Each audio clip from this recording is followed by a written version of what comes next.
এবং এই বুদ্ধিটা এক তরুণ নিজে আমাকে দিয়েছেন। আমাকে এক তরুণ বললেন যে, ভাই, আব্বু আম্মুকে বহুভাবে ইশারা ইঙ্গিতে বলি, কোনোভাবে তারা কান দেয় না, কথা শোনে না, পাত্তা দেয় না, আর ডাইরেক্ট বলতেও পারি না। তো পরে এই বিষয়ে আপনার একটা বক্তব্যের লিঙ্ক পেয়েছি, ওইটা খুলে ফুল ভলিউম দিয়ে জাস্ট চালাই দিয়ে আমি চলে গেছি ওয়াশরুমে। এই ফাঁকে আব্বু আম্মু শুনছেন। ওনার ফলাফল কী হয়েছে সেটা আমি জানি না, বেচারা কপালে বিয়ে জুটেছে কি জুটেনি সেটা আমি জানি না, তবে চেষ্টা করেছেন তরুণ, এবং বুদ্ধিটা আমার কাছে বেশ ভারী পছন্দ হয়েছে, সেজন্য আপনাদের সাথে শেয়ার করলাম।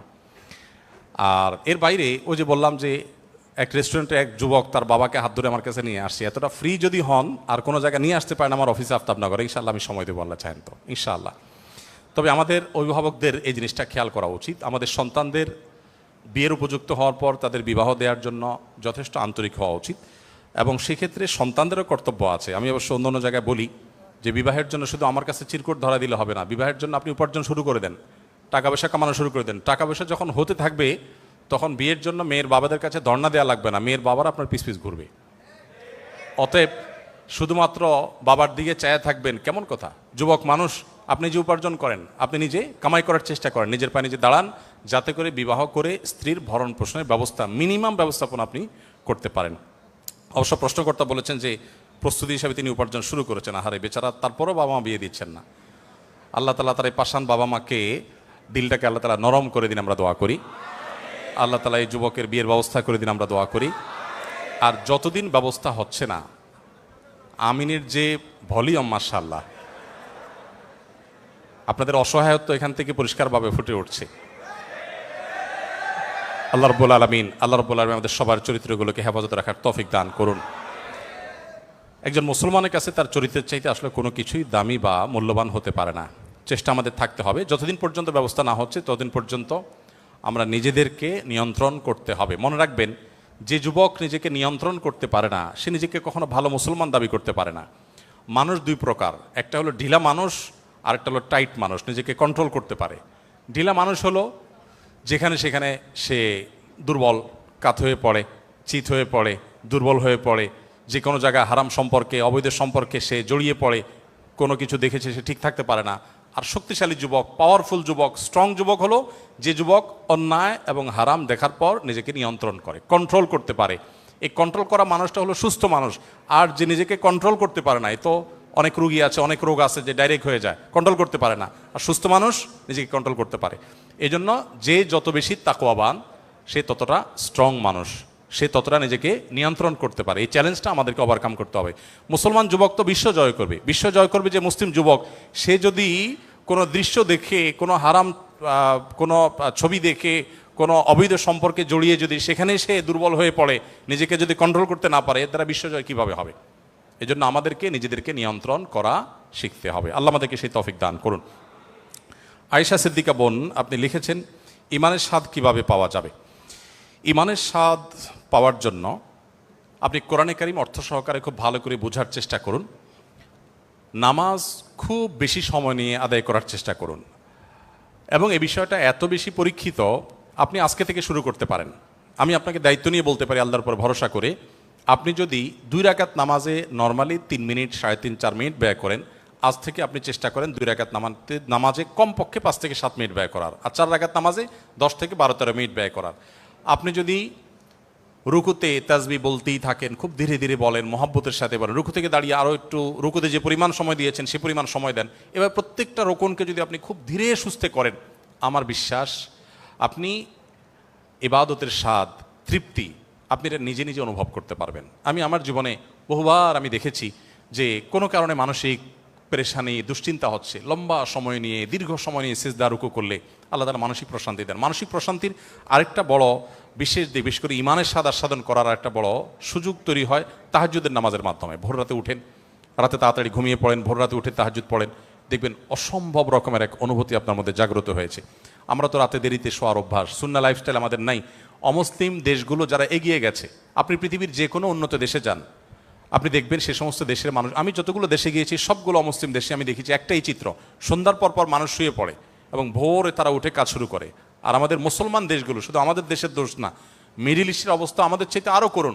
তারা দেখা যায় যে রাত 10টা 11টা এই সময়টাতে তাদের সন্ধ্যা হয়, 12টা 1টা 2টার দিকে তারা ঘুমায়, সকালে আবার ফজরের পরে ঘুমায়। নবী সাল্লাল্লাহু আলাইহি সাল্লামের সুন্নাহ লাইফস্টাইল মেনটেন করে না, তো এখানে কোনো কল্যাণ আসলে থাকে না। তো ইমানের স্বাদ পেতে হলে আপনাকে তাহাজ্জুদ পড়তে হবে, আর তাহাজ্জুদ পড়তে হলে আপনাকে রাতে তাড়াতাড়ি ঘুমাতে হবে। ইনশাআল্লাহ এগুলোর মাধ্যমে আপনি ইমানের স্বাদ আস্বাদন করতে পারবেন। এরপর নাম প্রকাশে অনিচ্ছুক একজন প্রশ্ন করেছেন, রাসূলুল্লাহ সাল্লাল্লাহু আলাইহি সাল্লামের জীবনী এবং বর্তমান প্রেক্ষাপট বিবেচনা একজন অমুসলিমকে কিভাবে ইসলামের দাওয়াত দেওয়া যায়? একজন অন্য ধর্মাবলম্বীকে ইসলামের দাওয়াত দেওয়ার সবচাইতে শর্টকাট ওয়ে এবং সবচেয়ে কার্যকর উপায় হলো আপনি নিজেকে আদর্শ মুসলমান হিসেবে উপস্থাপন করেন। কারণ একজন অন্য ধর্মাবলম্বী তারা আমাদের ধর্মগ্রন্থ পড়ে না, কিন্তু তারা আমাদেরকে পড়ে, আমাদেরকে তারা দেখে, আমাদের আচার আচরণ, আমাদের কাজ কারবার, আমাদের সব কিছু দেখে সেজন্য ইসলাম এর প্রতি আগ্রহী হয়ে ওঠে। ইসলামকে যেন সে জানার জন্য আরও বেশি আগ্রহ তার মধ্যে তৈরি হয়। অতএব আমাদের আচার আচরণ, আমাদের নিজেদেরকে ভালো মুসলমান হিসেবে গড়ে তোলা হলো অন্য ধর্মাবলম্বীদেরকে ইসলামের প্রতি দাওয়াত দেওয়ার সবচেয়ে কার্যকর উপায়। এর পাশাপাশি অনেকগুলো ভালো বই আছে এই সম্পর্কে, সে বইগুলো আপনারা মানুষকে উপহার হিসেবে দিতে পারেন। নবী করিম সাল্লাল্লাহু আলাইহি ওয়াসাল্লাম সম্পর্কে কোরআনে কারীম উপহার হিসেবে দেওয়া, এটা অনেক বড় কার্যকর একটি উপায়। আমি জাপানের টোকিওতে এক বাংলাদেশির একটা অভিজ্ঞতার কথা জানলাম। তিনি আমাকে বললেন যে ভাই, আমার একটা কফি শপ আছে, আমি আমার সে দোকানে একটা কোরআন রেখে দিয়েছি, খুব চমৎকার। তো এত সুন্দর কোরআনের বাধাই তো একটু ব্যতিক্রম হয়, সৌদি থেকে যে ছাপাগুলো বিশেষ করে, অন্য সাধারণ বইগুলো এত সুন্দর বাধাই হয় না। তো অনেক অমুসলিম জাপানিজরা যারা সাধারণত কোনো ধর্ম বিশ্বাসী নয়, তারা অনেকেই এসে জিজ্ঞাসা করে যে এটা কি। তো আমি তাদেরকে জাস্ট জাপানি ভাষায় অথবা ইংরেজিতে একটা কোরআনের কপি দিয়ে বলি যে এটা আসলে এটা, আমি একটু এক্সপ্লেন করে বলি যে এটা তুমি পড়ে দেখতে পারো। এই ভদ্রলোক আমাকে বলেছেন যে যারা তেমন কোনো ধর্মে বিশ্বাসী নয়, এরকম বহু মানুষ আমার হাতে শুধুমাত্র আমার দোকান থেকে ইসলাম গ্রহণ করেছেন শুধু কোরআন পড়ার কারণে। কোরআন এবং নবী সাল্লাল্লাহু আলাইহি ওয়াসাল্লামের সিরাত গ্রন্থ, এই দুইটা জিনিস যদি কোনো মানুষ নির্মোহভাবে পড়ে, সে ইসলামের কাছে আত্মসমর্পণ করতে বাধ্য। ফ্রান্সের একজন পলিটিশিয়ান, ভদ্রলোকের নামটা আমার মনে নাই, মনে থাকেও না, আমি বারবার চেষ্টা করি, বিদঘুটে একটু নাম। আমি 2009-10 সময় আমার মনে আছে, আমি সোশ্যাল মিডিয়াতে ফেসবুকে তার ইসলাম বিদ্বেষী, মুসলিম বিদ্বেষী কর্মকাণ্ডের বিরুদ্ধে অনেক লেখালেখি আমি করেছি। গত কিছুদিন আগে এক ভদ্রলোক আমাকে ইউটিউবে একটা ভিডিও দেখালেন যে ওই ভদ্রলোক ইসলাম গ্রহণ করেছেন। আমি খুব কৌতূহলী হয়ে তার ভিডিওটা শুনলাম ইংরেজিতে। তখন তিনি বললেন যে দেখুন, কেউ যদি ইসলামকে জানতে চায়, সে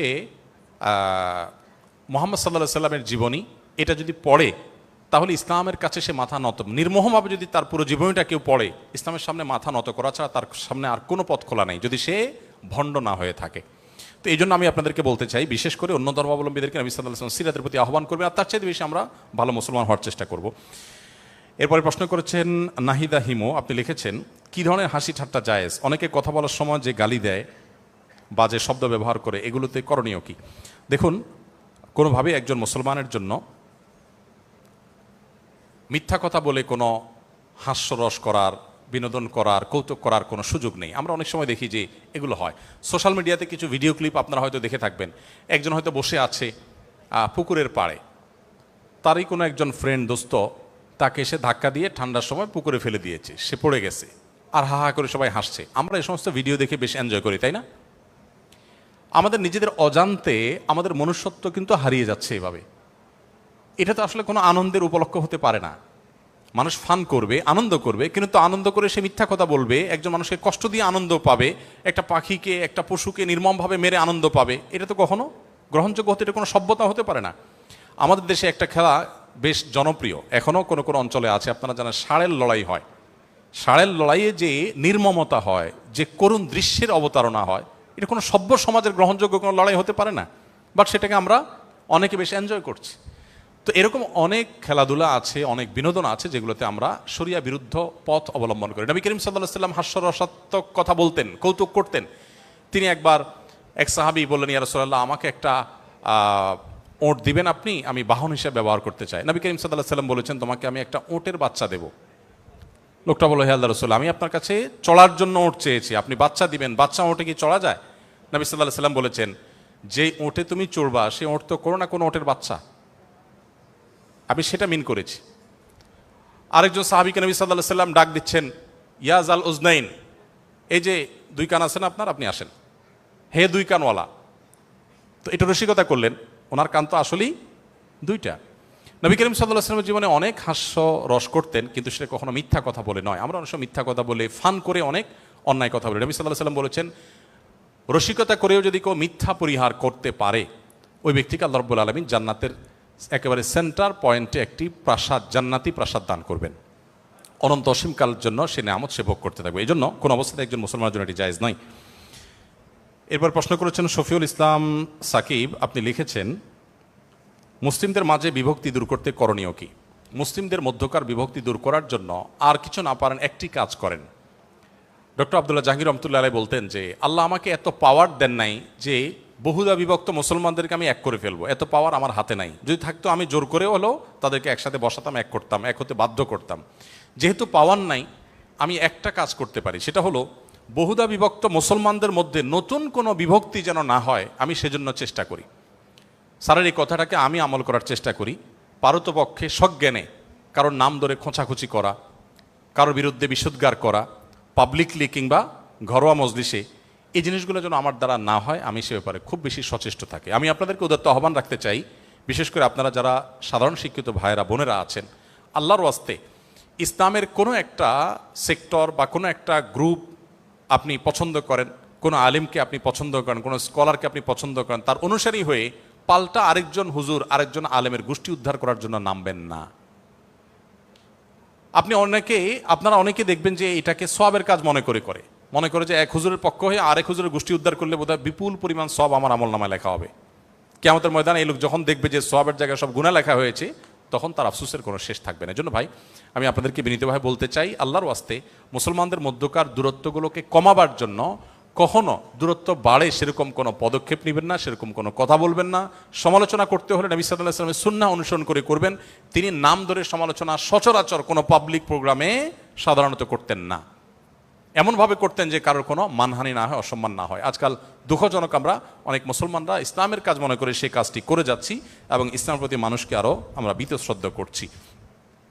শফিউল ইসলাম সাকিব, আপনি লিখেছেন তওবা কবুল হয়েছে কিনা বুঝবো কিভাবে, এটার উপায় আছে কিনা?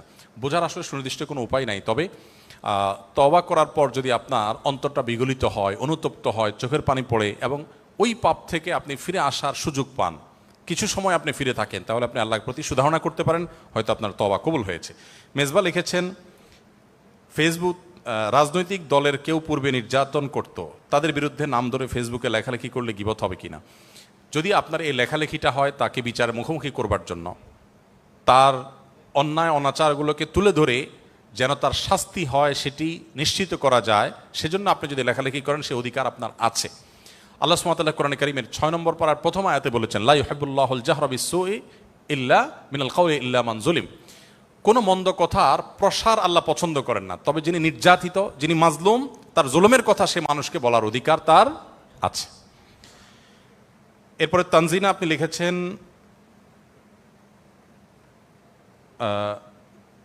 ঢাবিতে করা হোক এমন কোন সংস্কারটি আপনি চান? ঢাকা বিশ্ববিদ্যালয়ে করা হোক এমন কোন সংস্কার আমি চাই? আমি একজন নাগরিক হিসাবে, দেশের একজন নাগরিক হিসাবে দেশের এই প্রতিষ্ঠানের প্রতি আমার একটা প্রত্যাশা তো থাকতেই পারে। একজন নাগরিক হিসাবে ঢাকা বিশ্ববিদ্যালয়ের প্রতি আমার প্রত্যাশা, একটা প্রত্যাশা আপনি চেয়েছেন, কয়েকটা বললে আমি কয়েকটা বলতাম, যেহেতু একটা চেয়েছেন আমি একটা প্রত্যাশার কথা বলি, সেটা হলো এই বিশ্ববিদ্যালয় যেন দাড়ি টুপির কারণে, হিজাবের কারণে এই বিশ্ববিদ্যালয়ের কোনো শিক্ষার্থী বা কোনো শিক্ষক কোনোভাবে কোণঠাসা হতে আর কোনোদিন না হয়।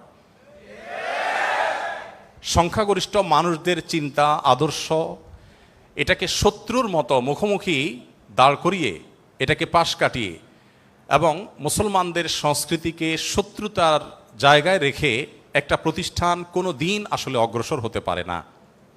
দেশের সংখ্যাগরিষ্ঠ মানুষকে আপনি ইগনোর করবেন আর দেশকে আপনি এগিয়ে নেবেন, কিভাবে সম্ভব? আমি প্রায় বলি 3.25 লক্ষ মসজিদ এদেশে 2010 সনের জরিপ অনুযায়ী সম্ভবত ছিল, সেটা এখন হয়তো 4 লক্ষে পৌঁছেছে, উপনীত হয়েছে। 4 লক্ষ মসজিদে জুমার দিন 12:30 থেকে 1:30 পর্যন্ত এই সময়টাতে যদি 150 করে মানুষও প্রত্যেকটা মসজিদে থাকে, সম্ভবত 6 কোটি মানুষ হয়। তাদের পরিবারের সদস্য আছে, সেটা না হয় বাদই দিলাম। এই মানুষগুলোকে সরাসরি প্রত্যক্ষভাবে দিক নির্দেশনা প্রতি সপ্তাহে করতে পারছেন মসজিদের ইমাম সাহেবগণ। 6 কোটি মানুষকে, একেবারে কমের পক্ষে 4 কোটি মানুষকে তো নিশ্চিতভাবে বলা যায় যে প্রতি সপ্তাহে একটা টাইম অ্যাড্রেস করতে পারছেন উলামা ইকরাম, ইমাম সাহেবরা। তাদেরকে যদি আপনি দেশের মূল ধারার সাথে এগিয়ে আনতে না পারেন, তাদেরকে যদি আপনি আপন করতে না পারেন, তাদের যদি আস্থা অর্জন করতে না পারেন, দেশের উন্নয়নে তাদেরকে যদি আপনি ব্যবহার করতে না পারেন, তো একটা দেশকে কিভাবে আপনি এগিয়ে নিয়ে যাবেন? এবং মালয়েশিয়ানরা এগিয়ে গেছে, তাদের ইমামরা তাদের দেশকে অন করে, দেশ তাদেরকে অন করে, এবং সে দেশের পদস্থ ব্যক্তিবর্গ, মন্ত্রী মিনিস্টাররা তারা ইসলামকে অত্যন্ত শ্রদ্ধার সাথে জায়গা দেয়। তাদের দেশের প্রেসিডেন্ট প্রধানমন্ত্রীরা যখন ইউরোপ আমেরিকা সফর করে, সেখানে তারা জুমার নামাজের ইমামতি করে। পুত্রাজায়ায় আমি নিজে গিয়েছি, তাদের প্রধানমন্ত্রী কার্যালয়ের সামনে সবচেয়ে সুন্দর মসজিদ। মন্ত্রীরা সেখানে মিটিংয়ের পর দল বলে মসজিদের জামাতের সাথে সালাত আদায় করেন। কদিন আগে ভাইরাল হয়েছে একজন মন্ত্রী, তার মেয়ে মসজিদে কোরআন হিফজ শেষ করেছেন, সেখানে স্ত্রী সহ তিনি বসে সেটাকে শেষ মুহূর্তের হিফজের লাস্ট মোমেন্টটাকে তারা এনজয় করছেন, উপভোগ করছেন। কই, তারা তো পিছিয়ে থাকেনি। আমাদের এই দেশে কেন ইসলামকে পিছনে ফেলে রাখলে আমরা এগিয়ে যাব মনে করছি? যারা এটা মনে করছেন তারা বিগত 50 বছরে বাংলাদেশকে কোথায় নিয়ে গেছেন? 50 বছর তো ইসলামের সাথে শত্রুতা করে ইসলামকে দূর করেছেন, তাতে দেশ কোথায় এগিয়ে গেছে? এর বিপরীতে আমি বলতে চাই, যদি দাড়ি টুপি এবং হিজাবকে অহেতুক আসামির কাঠগড়ায় না দাঁড় করান, এবং ধার্মিক মানুষদেরকে যদি আস্থায় আনতে পারেন, এবং এক্ষেত্রে ধার্মিকদেরও যথেষ্ট দায়িত্ব কর্তব্য আছে, তারা দেশের জন্য যদি নিজেদেরকে উজাড় করে দেন, তাহলে আমার মনে হয় পৃথিবীর অনেক দেশকে আমরা পেছনে ফেলে এগিয়ে যেতে পারবো ইনশাআল্লাহ তাআলা। দুঃখিত, আমার সেই নির্ধারিত সময় বোধহয় পার হয়ে গেছে, আমার শেষ করা দরকার। আর 1-2টা প্রশ্ন দিয়ে আমরা শেষ করি।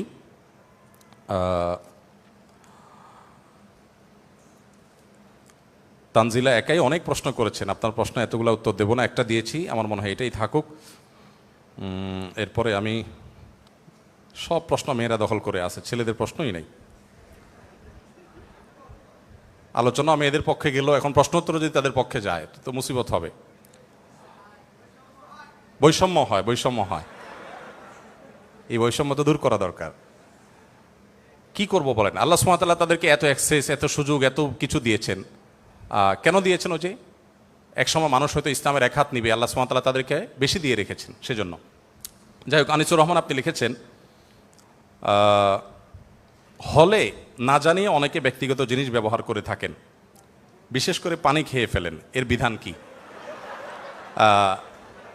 এটা শুধু হলে হয় তা না, মসজিদে পর্যন্ত আপনি দেখবেন একজনের সুন্দর একটা শু পরে আসছেন, তিনি নিজের শুটা খুলে রেখে আরেকজনের একজোড়া স্যান্ডেল এটা দিব্যি পায়ে দিয়ে তিনি টনটন করে হেঁটে চলে যাচ্ছেন, উজু করে ভিজায় ওইটাকে তারপর রেখে চলে যাচ্ছেন।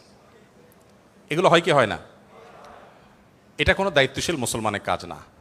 এই ছোট ছোট বিষয়গুলো আমাদের কাছে মনে হতে পারে খুব তুচ্ছ জিনিস। আল্লাহ সুবহানাহু ওয়া তাআলা বলেছেন, তাহসাবুনাহু হাইয়িনা ওয়া হুয়া ইনদাল্লাহি আযীম। তোমরা মনে করো এগুলো খুব তুচ্ছ বিষয়, আল্লাহর কাছে এগুলো অনেক বড় ব্যাপার।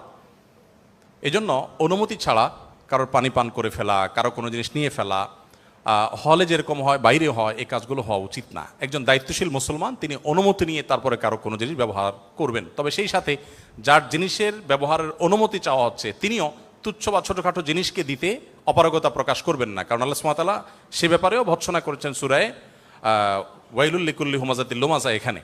তো এই জন্য আমাদেরকে অনুমতি নিয়ে আরেকজনের জিনিসটাকে ব্যবহার করতে হবে, না হলে সেক্ষেত্রে আমরা গুনাহগার হব। শাহরিয়ার প্রশ্ন করেছেন, ইসলামী শাসন কায়েমের জন্য আমাদের করণীয় কি? সংখ্যাগরিষ্ঠ মানুষ মুসলিম হয়ে আমরা খেলাফত চাইতে অসুবিধা কি? কোনো অসুবিধা থাকার কথা না, থাকা উচিত না। যদি সংখ্যাগরিষ্ঠ সংখ্যালঘু সব ধর্মের মানুষ যার যার কথা বলতে না পারে, তাহলে আমাদের এই স্বাধীনতা দিয়ে আমরা কি করব? যে স্বাধীনতা আমাদেরকে কথা বলতে দেয় না, সেটা কেমন স্বাধীনতা? একজন মুসলমান তো তার চাওয়া, তার পাওয়া, তার প্রত্যাশা কথা বলতেই পারেন এবং বলতে পারা উচিত। আলহামদুলিল্লাহ, সেরকম একটা পরিবেশ আল্লাহ তাআলা আমাদেরকে উপহার দিয়েছেন। এর জন্য যাদের অবদান, যাদের আত্মত্যাগ রয়েছে, আমরা অন্তঃস্থল থেকে তাদের জন্য দোয়া করি, আল্লাহ রাব্বুল আলামিন তাদের সবাইকে এর জন্য সর্বোত্তম বিনিময় দান করুন। এবং অবশ্যই আমাদের শরিয়ার সৌন্দর্যকে উপস্থাপন করা দরকার। শরিয়ার সৌন্দর্যের গুরুত্ব, শরিয়ার অনুসরণের গুরুত্ব, এটা আমাদের জানানো উচিত। সংখ্যাগরিষ্ঠ মুসলমানরা কি দিয়ে শাসিত হতে চায় এ সম্পর্কে সংখ্যাগরিষ্ঠ মুসলমানদের মতামত জানা উচিত, জানার ব্যবস্থা থাকা দরকার। এবং এই ব্যাপারে আমাদের কোনো হেজিটেশন থাকা উচিত নয়। তাদের সে অধিকার তারা পাচ্ছেন এবং ভবিষ্যতে পাবেন বলে আমরা সুধারণা রাখি এবং প্রত্যাশা করি। রাজিয়া সুলতানা লিখেছেন, পবিত্র অবস্থায় রোজা রেখে আসরের কিছু আগে পিরিয়ড শুরু হলে মাগরিব অবধি কি না খেয়ে থাকা উত্তম? উত্তর হলো যে না, রমজান মাসে বা রোজা অবস্থাতে দিনের বেলা পিরিয়ড শুরু হলে ওই সময়টাতেই রোজা শেষ, অতএব এরপরে আর না খেয়ে থাকার কোনো মানে নাই। বা ওইটা রোজা হিসাবে বাকি অংশকে পরিপূর্ণ, যে অল্প একটু সময় আছে পরিপূর্ণ করি, এটা জায়েজ হবে না, বরং গুনাহ হবে।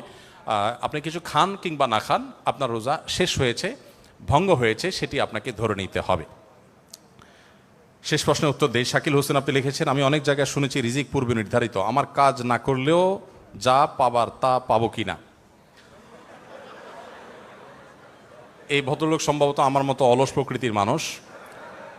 তিনি চাচ্ছেন যে আল্লাহ যেহেতু রিজিক নির্ধারিত করে রাখছেন, তাহলে এত কষ্ট করে লাভ কি, শুয়ে থাকি। অনেক যুবক আছেন আমাদের কাছে প্রশ্ন দেন, দিয়ে বলেন, ভাই এমন কোনো আমল বলে দেন যে আমল করলে আল্লাহ তাআলার কাছ থেকে আমি বিপুল পরিমাণ টাকা পয়সা পাবো, আমার আর কিচ্ছু করতে হবে না, এত হ্যাসেল নিতে চাই না। অনেকে একটা নির্দিষ্ট অ্যামাউন্টের কথা বলে দেন যে আল্লাহ তোমার কাছে বেশি চাই না, এই লাখ দশেক টাকা দিলে আমার চলবে। আল্লাহ সুবহানাহু ওয়া তাআলাকে বাজেট ঠিক করে দেয়। তো এগুলো ভুল। দোয়ার মধ্যে যদি এরকম ভুলভাল দোয়া করি, তাহলে তার পরিণতিও খুব ভুলভাল হবে। আপনারা অনেক গল্প ঘটনা এই সংক্রান্ত জানেন, আমি আর সেদিকে যে সময় নষ্ট করতে চাই না। আপনি অলস হয়ে শুয়ে থেকে যদি রিজিক চান, তো মনে রাখবেন এটা কোনো মুসলিমের প্রত্যাশা হতে পারে না। আল্লাহ সুবহানাহু ওয়া তাআলা বলেছেন, ফাইদা কুদিয়াতিস সালাহ ফান্তাশিরু ফিল আরদি ওয়াবতাগু মিন ফাদলিল্লাহ।